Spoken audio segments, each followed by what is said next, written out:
We look to those who want to lead this province to partner with us into bringing the changes that we need to create a better future for every Manitoban.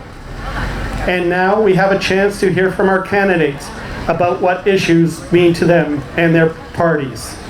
First up, I am pleased to welcome our Deputy Premier, the Honourable Heather Stefanson, MLA for Tuxedo and the Minister of Families.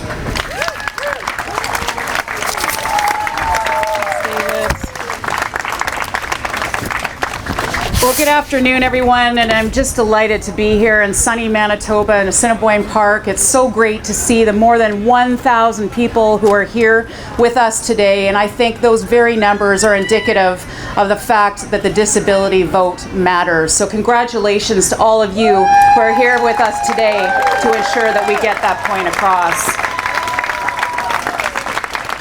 On behalf of the Manitoba government and the Premier of Manitoba, I'm honored to be here today to celebrate the launch of the 2019 Disability Matters Vote campaign.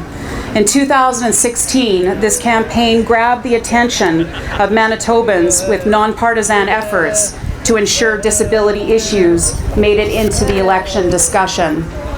The outcome, from my perspective, was a heightened awareness of the priority issues that matter most to people with disabilities in Manitoba and their families. Your collective voice is heard. Since taking office in 2016, our government has actively supported initiatives to address some of the top issues raised by Disability Matters through the implementation of the Accessibility for Manitobans Act, including reviewing and responding to the recommendations of an independent review completed earlier this year. On May 1st, 2019, our government was proud to enact the second accessibility standard under the AMA targeting employment. The aim of the employment standard is to remove accessibility barriers to keep many Manitobans with disability outside the workforce or that prevent them from reaching their full potential at work. We also reached a significant AMA milestone last November when all Manitoba employers, from big business to small not-for-profits, had to comply with the AMA's first standard that requires accessible customer service. To reach the tens of thousands of employers affected by that change, the Manitoba government contacted over 3,000 professional and non-profit associations directly. Many of these organizations agreed to share the information with thousands of additional employers. The conversation that started in 2016 with the last Disability Matters campaign has really been ongoing for the last number of years. Our government has launched an awareness campaign online that resulted in thousands of Manitobans heading to our accessibility website to learn more. We know, for instance, that over 4,000 individuals accessed our free online accessibility training. The fact people access that training confirms something that both the independent AMA review and the last Disability Matters campaign really highlighted, that while a lot of work still lies ahead, Manitoba businesses and nonprofit organizations want to make Manitoba accessible. Now, I know many of you here have contributed in some way to help with the implementation of our accessibility legislation, with several organizations having offered related accessibility training and consulting assistance. For all of you who have participated since 2016, including the Manitoba League of Persons for Disabilities, the Society for Manitobans with Disabilities, and the Independent Living Resources Centre, I have to say, on behalf of our government, thank you for your participation. It's incredibly important and it means a lot. Manitobans with disabilities have also played a critical role in recent years on the Accessibility Advisory Council and the committees charged with the initial development of the accessibility standards. The Accessibility Advisory Council recently completed its public consultation on a third standard affecting information and communication. The Council anticipates presenting its report and recommendations to government this fall. In the meantime, standard development committees are completing their work on the last two standards targeting the design of public spaces and accessible transportation. I hope you will all participate in the consultations that will take place this fall. So while we continue listening and acting on what we hear, we're still on track to enact all of the AMA standards by the end of 2020. Finally, I wish to acknowledge the important work of Barrier Free Manitoba and Abilities Manitoba in keeping disability matters front and center, not only for the many champions gathered with us here today, but also for the 1 in 4 Manitobans affected by disability. Each of us knows someone with a disability, and chances are that we will all have a disability at some point in our lives. So disability does matter. So thank you to the organizers of today's event for encouraging us to focus on disability priorities. Together, we will realize our shared vision of accessibility and inclusion of all Manitoba citizens. Thank you so much for allowing me to be a very small part of what is an incredibly important issue. And always remember that the disability vote matters. Thank you so much.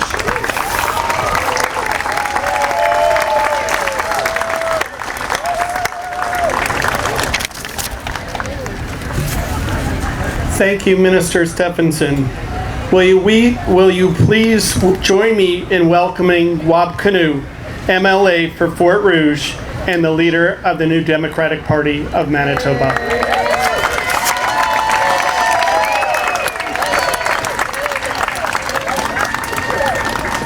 Hey bonjour, ninoy maganak wa banakwit ndigo apache edzikandam pijayan oma king. Or as we say in English, hey, how do you do? I'm Wab Kinew. Yes. I just want to say, first of all, this is an amazing turnout. Give yourselves a round of applause for coming out today and showing such strong support for this great initiative. You know, when we talk about votes, we talk about elections, there's usually a winner at the end of that. But I can tell you this right now, that disability matters. You've proven today that you're already winning. And so I'm sure that you'll be able to carry that right through the provincial election and make sure that your voices are heard and that everyone is included. And I do want to say to everyone here that over and above any specific policy commitments, that if I get the great privilege and the great honor to serve as your next premier, I can promise you two things. I will help each and every one of you win on a personal level, whether that's at work, whether that's at home, whether that's in education, and that I will treat you all fairly.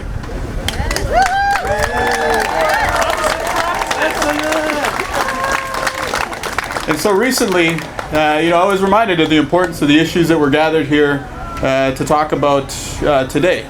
As the MLA for Fort Rouge, it was my immediate predecessor, Jennifer Howard, who brought the Accessibility for Manitobans Act into law. And so I'm very committed, and not just politically or professionally, but also on a personal level, as somebody who has followed in the footsteps of Ms. Howard, to ensure that we have the full, complete, and total implementation of the AMA here in Manitoba. And so we're going to implement it. We're going to do common sense things along the way, like ensuring that the built environment standard includes buildings. Makes a lot of sense, right? And so we're going to work on that. Yes, timely service, timely access to service, but we also need to enhance services. I was very disappointed to learn from people in rural Manitoba that if they have to bring their child into Winnipeg for a medical appointment, they only get $2.85 as a breakfast meal allowance. Less than $3 to come to a medical appointment. That's not right. We can do better. We will do better.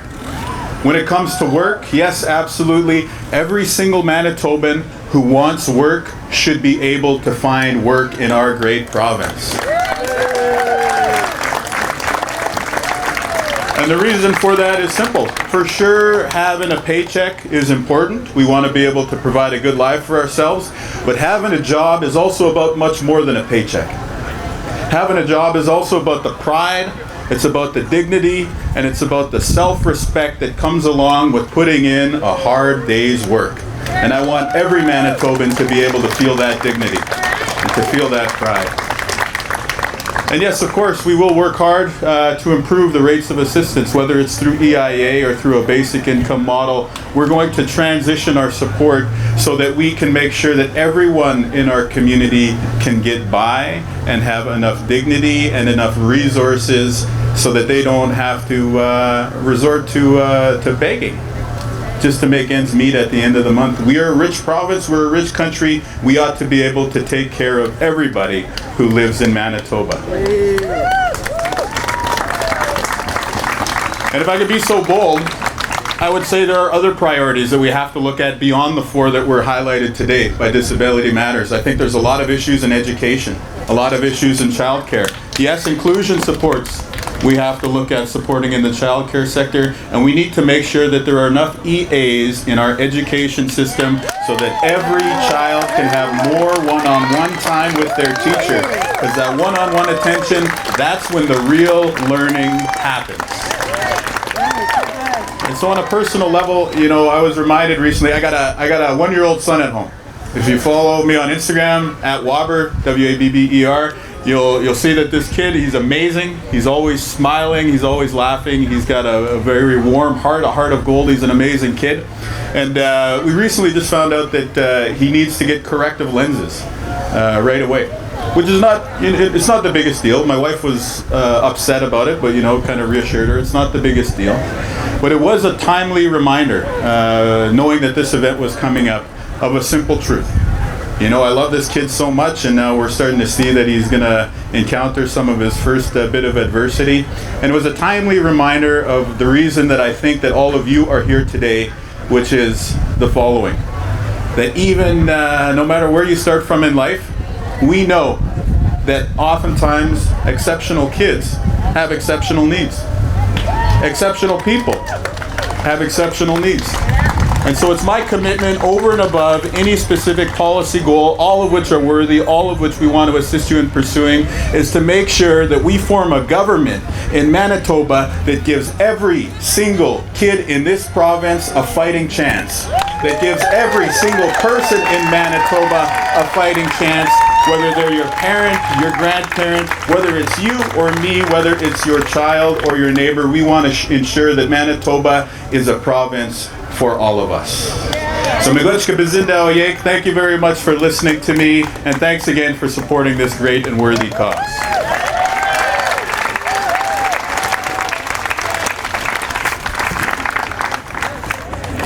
Wow, he's taller than I am. Thank you, Mr. Canoe. Now we'll hear from Dougal Lamont, MLA for St. Boniface, and the leader of the Manitoba Liberal Party.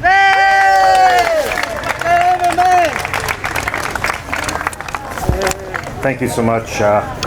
It's a really incredible gathering today that you've turned out in these great numbers.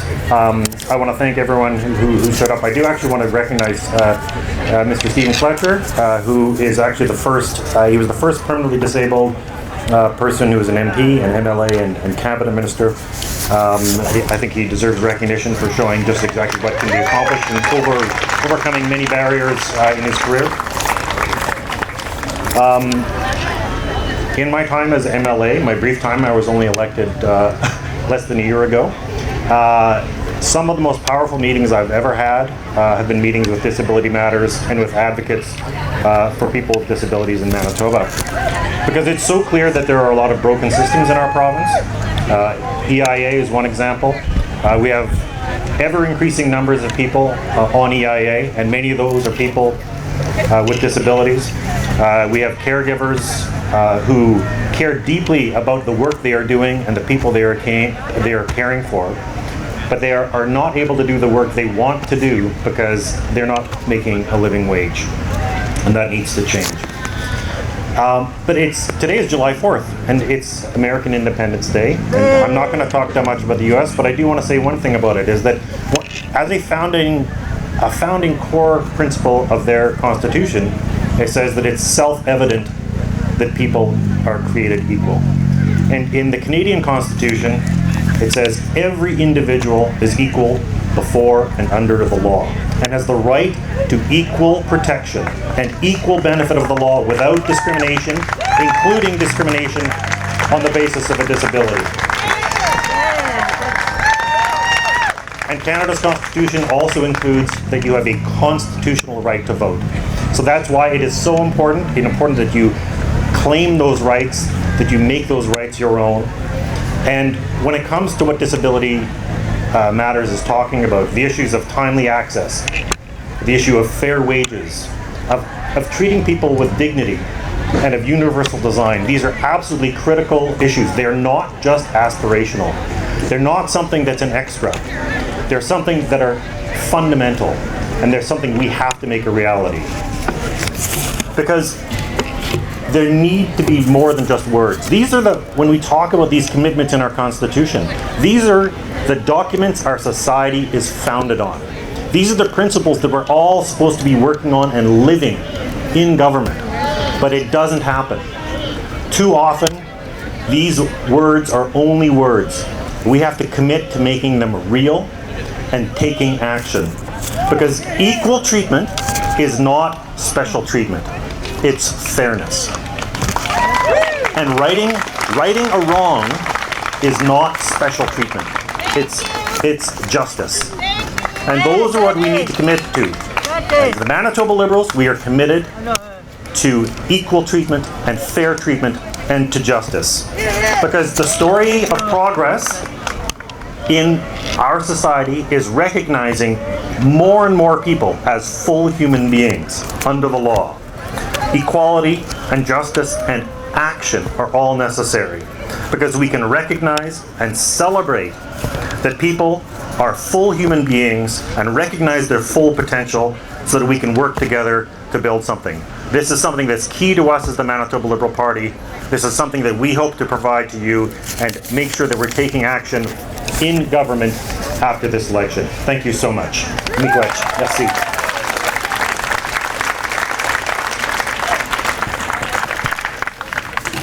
Thank you, Mr. Lamont. I'd like to now welcome James Benham, leader of the Green Party of Manitoba.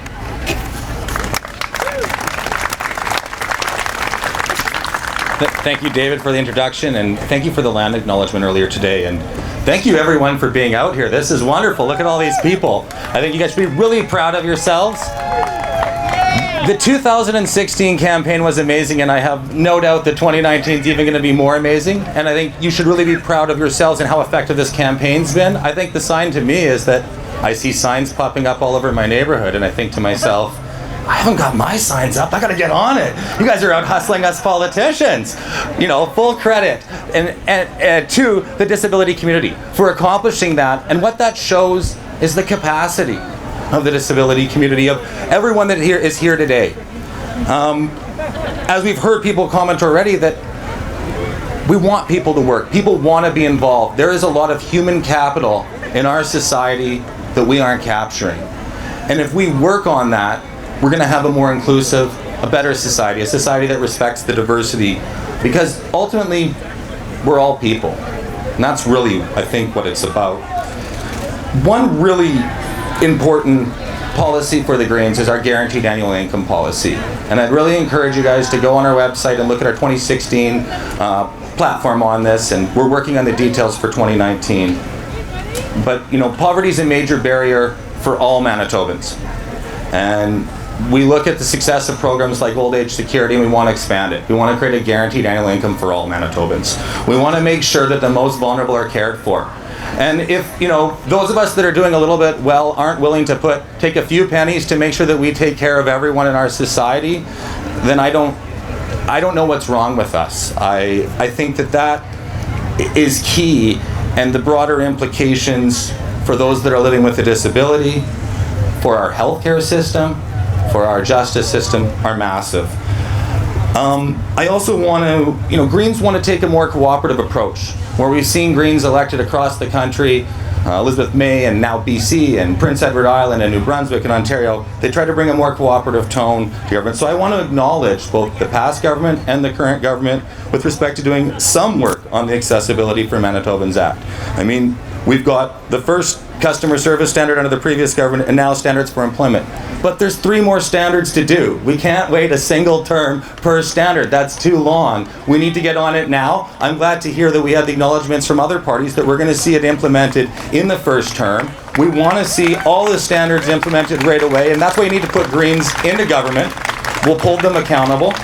And more than that, it also becomes about priorities.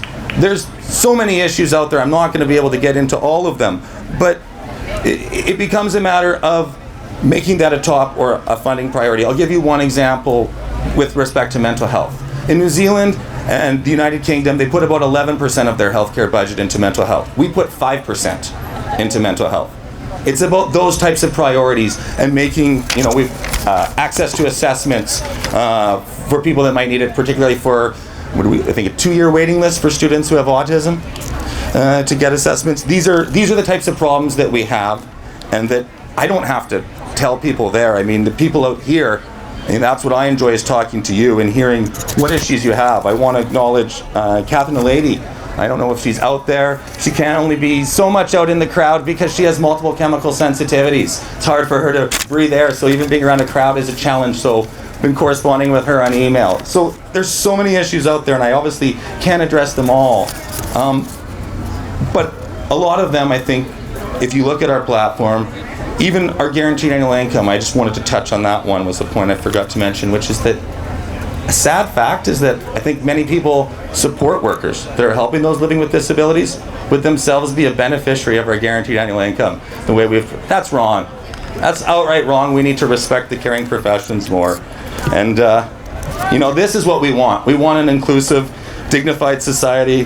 David, you made the comment of people have to choose between groceries or a bus pass. Well, we want to make the bus pass free too.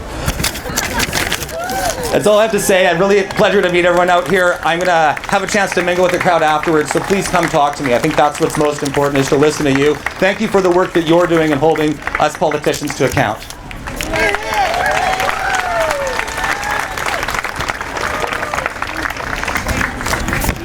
Thank you, Mr. Benham.